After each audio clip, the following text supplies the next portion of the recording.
যাচ্ছি জনগণের কাছে, যাচ্ছি রাষ্ট্রপতি থেকে রাষ্ট্রপ্রধান শুরু করে আসতে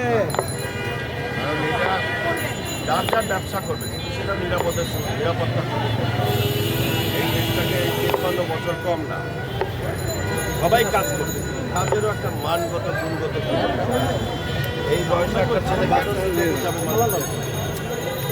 আমার দেশের ছেলে অসুস্থ, আমার দেশের ছেলে আমার দেশকে কেন উন্নত করতে পারে?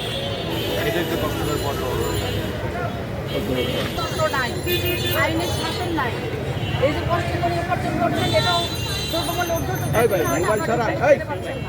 এই একটি দফা বাস্তবায়ন হলে বাংলাদেশের মানুষ ভালো থাকবে, গণতন্ত্র প্রতিষ্ঠিত হবে। বাংলাদেশ জাতীয়তাবাদী দল সরকারের দায়িত্ব নেওয়া উচিত ছিল যে আপনি ঘরে বসে আরামে থাকবেন। একটা উন্নত রাষ্ট্র হলে সেটা করা সম্ভব। আমাদেরকে সহযোগিতা করবেন, তারেক রহমান সহযোগিতা করবেন।